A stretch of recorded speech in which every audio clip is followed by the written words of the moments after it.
this is Freddy with Freddy Can Fly, and today's video is going to be for Holden Mathias. He sent me this T-Rex 700 Nitro kit for a custom build, and we're going to be ready to do the test flying motor break-ins, test the fly-barless system. But before we get to that, I wanted to make a real quick video for Holden, letting him know what his switches are tied to, the pre-flight checks that will be necessary on the helicopter, how to start it, and all the pre-game stuff before you actually get it up in the air. So with that being said, let's go ahead and take a look at it.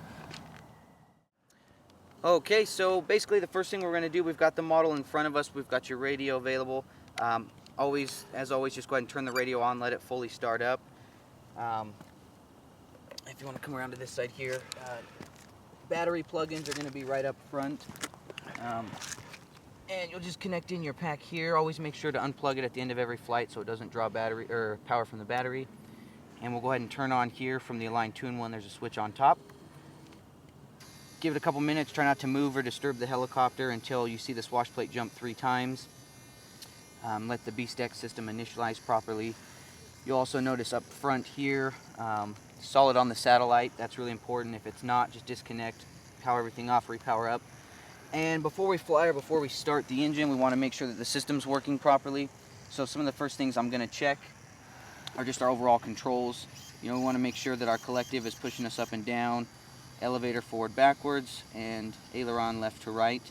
Also, our idle up switch, which is located here, top left. We want to make sure when we hit 1, swash will drop, we've got our full pitch range. We hit 2, full pitch range, and also throttle hold, which I've got selected right here. Same drop, everything's working. So we know the front end of the heli works pretty good. Everything feels like it's working appropriately. Next thing we're going to do is test the sensory directions. When I tilt the heli forward, the swash should remain level by tilting backwards, and so forth. When I tilt right, it should go left, and everything looks good there. And finally, we want to just take a look at the tail and make sure our tail's moving in the correct direction, and also our gyros are sensing properly. If I give left rudder stick, slider should move to the right. If I move right rudder stick, slider should move to the left. So we know that's working. And to turn our gyro on is going to be our rudder DR switch, so I'll flip it up 1. You'll notice when I move left, it stays to the right, and when I rotate the heli, which would be the nose going to the left, that sensor should start to move in the opposite direction by itself. So pre-flight wise, as far as the system goes, we know everything's working, and as always, you want to pull on all your parts, make sure there's no play, nothing's coming loose, especially right here, and everything looks good. So let's go ahead and get the motor started. Okay, so we've got all of the pre-flight checks done. We've checked the system, everything seems to be working, so now we're going to get the motor started. On this particular model, I'm using a pumped engine. It's the OS SP, I believe. So the way I've got the radio set up is we're going to use our throttle trim to open up the carburetor just enough to start it. So basically what I'm going to do is I'm going to just bump it all the way up. It stops automatically at half, and I found that with a pumped engine, especially this one, I usually back it down by about 2, maybe 3, 4 clicks. Actually going to go down about 2 more. And leave that where it is. Now we've got a fuel clip that's on our line into the carburetor. Make sure you unclamp that. Now this one's been flown previously a couple minutes ago, so there's still fuel in the line, so I'm not going to prep the engine. If you don't notice any fuel in your line, just go ahead and stick your starter in, give it just a couple turns. You'll see the tank pressurize and you'll see fuel go up to the carburetor. Then you'll be good to start from there. Now safety tips, I always usually put my foot on the landing gear, and then you want to hold on to the main rotor when you're starting the engine.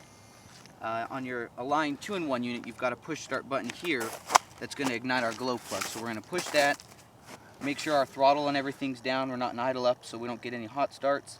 And then also we want to make sure our governor is off. And I did forget to mention your governor switch is located right here. So make sure that's in the upright position. We're going to go ahead and push the start. There we go.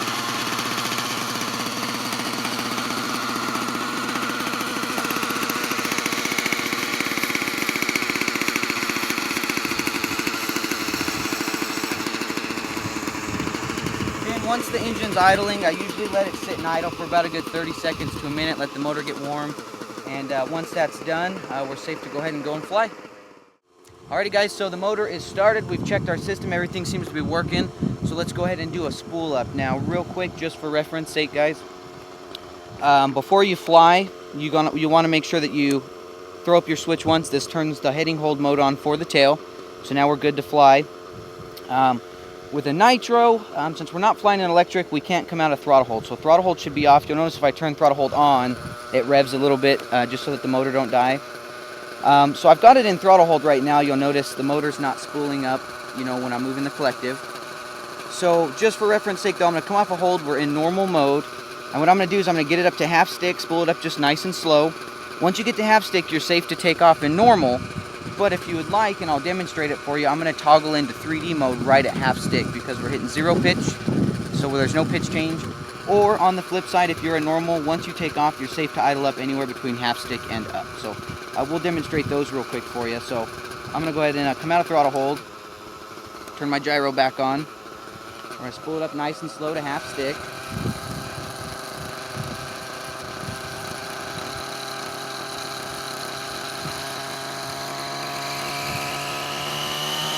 And I'll come up into normal first, and then I'll idle up. There we go. And I lift off. Okay, we're in normal mode. I'm going to hit 3D mode. Now we're in our idle up. Okay, and what we'll do real quick is we'll check the holding on the fly barrel system. That's actually about hands-free right there. Pretty stable. So let's check our tail. Let's see how our tail feels.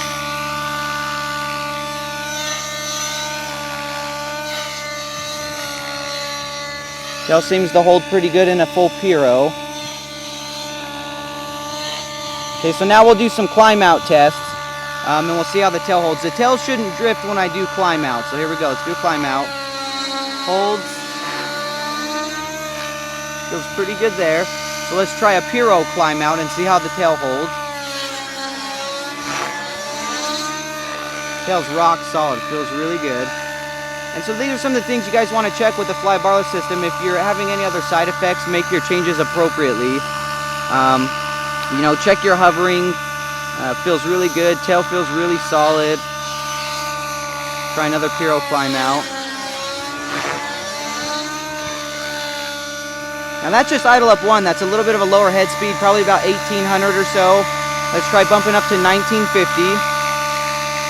See how that feels. Tail holds.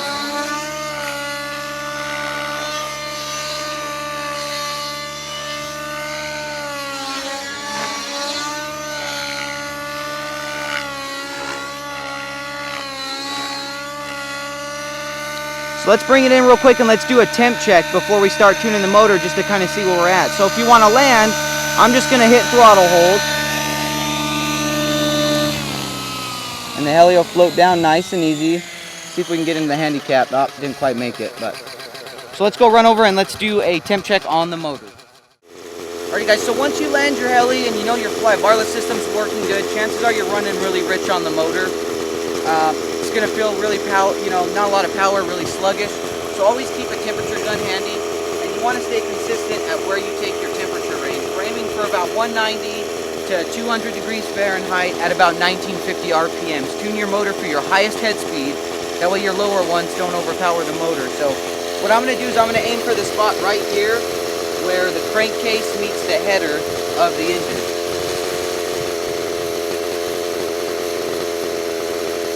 I'm getting about 156, so we're still pretty rich, but the power feels good to me, and since I'm still breaking in the engine, I'm not going to just start tweaking the needles. Let's get it up, maybe try some 3D flying. Just realize when you're hovering a heli and just doing climb outs, the motor's not working its hardest, so we want to get it out and stress the machine as much as possible, land it, and immediately take a temperature check and make your adjustments from there.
Power feels pretty good.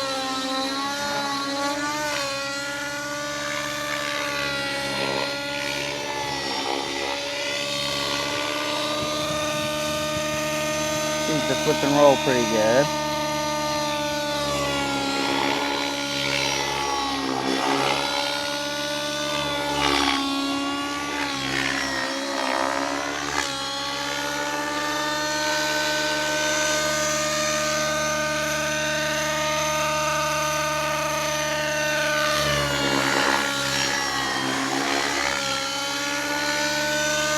Let me check my motor temp.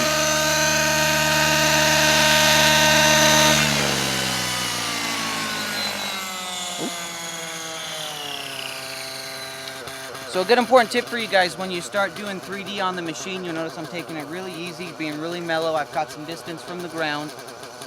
You know, don't just go out and start stick banking the machine in case there's a glitch or there's never in the machine or the motor dies on your Nitro. You can always auto rotate. So I was taking it nice and easy, being really mellow. Plus we kind of need to drop some more fuel in there. But just pay attention to subtle adjustments and things like that.